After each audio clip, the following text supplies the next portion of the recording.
과거 속 오늘은 어떤 일들이 있었을까요? 영상으로 떠나는 라떼뉴스 여행. 영상실록 오늘 안녕하세요. 아나운서 조진영. 아나운서 조혜진입니다. 진혁 씨, 근데 좀 춥지 않아요? 근데 좀 시원하고 좋은데? 예진 씨 혹시 감기 걸린 거 아니에요? 열은 없는데 춥기도 하고 가끔 기침도 나고요. 아, 그렇다면 냉방병. 냉방병. 이 예진 씨처럼 이렇게 뭔가 밀폐된 공간에서 냉방기기 자주 쐬는 경우, 이런 경우에 냉방병 걸리기 쉽단 말이에요. 에어컨 너무 사랑해요, 저. 아, 그래요? 네. 혹시 주무실 때도 켜놓고 자죠. 엄청 춥게 해놓고 솜잎을 덮고 자는 거 아니에요? 맞아요. 아, 그래요? 네. 이러니까 걸리지. 아, 그랬구나. 이제 원인을 알았으니까 역사여행을 한번 떠나볼까요?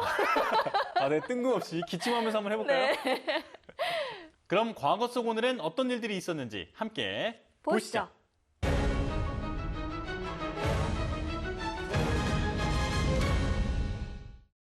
2009년 8월 17일 독일 베를린 올림픽 스타디온에서 제12회 세계 육상 선수권 대회 남자 100m 결선이 열렸는데요. 우사인 볼트가 9초 58의 세계 기록을 경신하며 우승했습니다. 그는 올림픽과 세계 육상에서 연달아 100m를 제패했고 지구촌에서 가장 빠른 사나이라는 타이틀도 그대로 유지했는데요. 우사인 볼트가 2009년 종전의 세계 기록을 0.03초 앞당겼고 자신의 기록을 다시 경신하면서 이슈가 된 거죠. 맞아요. 우사인 볼트는 2002년 세계 주니어 챔피언십 200m에서 정상에 오르며 세계 무대에 이름을 알렸는데요. 2003년 세계 청소년 챔피언십 200m에서 우승했고 1년 뒤 아테네 올림픽에 도전했다가 다리를 다치면서 예선 탈락했습니다. 이후 긴 공백 후 2006년부터 다시 두각을 나타냈는데요. 볼트는 계속 도전했지만 잦은 부상을 또 당했다고 해요. 그래서 탈락의 고비를 넘기지 못했는데요. 네, 어떤 한 일화가 있죠. 코치와 내기 때문에 세계 신기록을 수립했다라는 그런 재밌는 얘기가 있어요. 맞아요. 코치가 100m 대회에 나가지 못하게 했는데요. 200m, 이 최고 기록을 경신하면 100m 경기를 내보내주겠다라고 했고 내기에서 볼트가 우승을 하게 되죠.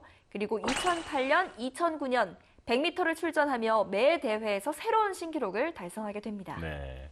자, 그런데 우사인 볼트가 정말 유명한 일화가 척추 측만증이 굉장히 심한 사람이라는 거 아세요? 네, 그래요? 네, 사실 태어났을 때부터 척추가 그렇게 건강하지 못해서 양쪽의 다리 길이도 좀 다르다고 하는데 그 균형을 맞추기 위해서 훈련을 하다 보니까 자신만의 독특한 주법이 생기게 됐고 그 후부터 이렇게 쭉 성장을 하게 된 거죠. 대단하네요. 네. 2011년 열린 대구 세계 육상대회에서 우사인 볼트가 100m 부정 출발로 실격을 당하게 되는데요.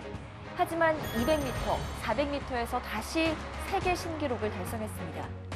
이후 그는 육상대회에서 세계 신기록이라는 역사를 써내려갔고 2016년 8월 은퇴하게 됩니다. 그럼 이번에는 1954년으로 가보겠습니다. 미국과 캐나다 국경에 걸친 북미에서 가장 큰 폭포 나이아가라. 1954년 8월 17일 나이아가라 폭포에서 거대한 침식이 시작됐습니다. 이 침식은 수백만 톤의 물이 떨어질 때 그 충격으로 집안에 금이 갔고 흙이 무너져 내려 발생한 건데요. 나이아가라 폭포의 또 다른 이름이 빠르게 뒤로 물러나고 있는 폭포라고 하던데 이유가 뭔가요? 대부분의 폭포는 침식작용으로 오랜 시간 서서히 뒤로 물러나게 되거든요. 하지만 이 나이아가라 폭포의 경우는 매년 엄청난 수량에 달한 침식으로 인해서 매년 약 1m의 속도로 후퇴하고 있다고 해요. 그런 점에서 빠르게 뒤로 물러나고 있다라는 의미가 있어서 그런 수식어가 붙었다고 볼 수 있죠. 그렇군요. 물이 이 육지를 깎아나가는 거잖아요. 맞아요. 네. 그런데 이렇게 빠르게 침식이 되면 문제가 생기는 건 아닌가 걱정도 되네요. 나이아가라 폭포의 높이는 캐나다 방향 폭포가 53m, 미국 방향 폭포가 21에서 30m였는데요. 침식이 계속되자 1969년 미 육군 공병대가 나이아가라 폭포를 말린 후 폭포 바닥에 쌓인 바위들을 치웠습니다. 그리고 침식을 예방하는 기반함을 시멘트로 굳히는 보강 공사를 진행했는데요. 이후 침식이 조금씩 줄어들기 시작했고 폭포 상류의 물의 양도 많아 수력 발전에 활용하고 있습니다. 그럼 이번에는 2005년으로 가보겠습니다. 2005년 8월 17일 팔레스타인 자치지역인 가자 지구에서 유대인 정착촌에 대한 강제 철거가 시작됐습니다. 가자 지구 내 곳곳에서 마지막 저항과 함께 유혈 사태가 일어났고 긴장이 고조됐는데요. 자진 퇴거 시한이 만료되자 이스라엘 군인과 경찰은 오전 8시 정착촌인 네베데칼림을 필두로 철거 작전을 펼쳤습니다. 그리고 이 철거 작전에 약 14,000여 명의 병력이 동원됐습니다. 그래도 남아있는 주민들이 있잖아요. 아무리 철거촌이고 또 규정이라고 해도 그 사람들을 보호해줘야 하는 게 아닌가 싶은데요. 맞아요. 이곳에 남은 주민과 또 외부에서 유입된 시위대는 정착촌 입구에 타이어 등을 쌓고 대치 상황에 돌입하게 되는데요. 상황이 정말 심각하게 돌아가네요. 네. 주민 2,600명 중 절반이 이스라엘의 저항을 다짐한 데다 외부 시위자 수백 명까지 가세를 하게 됩니다. 특히 극렬 우파 청년들은 쓰레기통에 불을 붙이고 병사들에게 병과 계란 등을 던지기도 했습니다. 1967년 3차 중동전쟁에서 이스라엘은 가자 지구를 점령하게 됩니다. 이스라엘은 이후 이곳에 21개의 유대인 정착촌을 만들고 유대인들을 이주시켰습니다.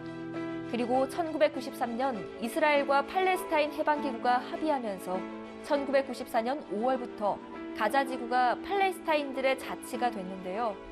이스라엘은 2005년 8월 15일부터 가자 지구에서의 자국민 철수를 단행했고 정착촌의 철수를 강행하면서 유대인 유혈 사태가 발생했습니다. 근데 2006년 이스라엘이 팔레스타인의 가자 지구를 두고 다시 공격을 시도하게 되거든요. 현재까지 가자 지구를 둘러싼 두 나라의 갈등은 계속되고 있다고 합니다.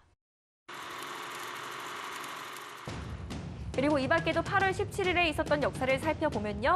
1999년 튀르키예에서 규모 7.8의 강진이 발생했습니다. 당시에 지진 피해가 상당했던 걸로 알고 있는데 그 피해 규모는 어느 정도였나요? 수많은 건물들이 형체를 알아볼 수 없을 만큼 무너져 내렸고 인구 밀집 지역에 강도 높은 지진이 발생했기 때문에 인명 피해는 더욱 컸는데요. 2만 명이 사망했고 또 부상자도 3만 명에 달하는가 하면 100억 달러의 재산 피해가 발생하기도 했습니다. 그런가 하면 1963년에는 일본 여객선이 조난당했습니다. 일본의 오키나와섬 부근 해상에서 폭풍이 발생했고 미도리 마루호가 난파돼 승객과 선원을 포함 130여 명의 사람들이 조난당한 건데요.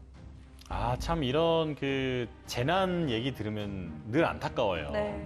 이 자연재해로 피해가 많이 발생하는 것 같은데 혹시 구조 작업은 잘 됐나요? 네, 구조대원이 출동을 했고 조난자를 구조했는데요.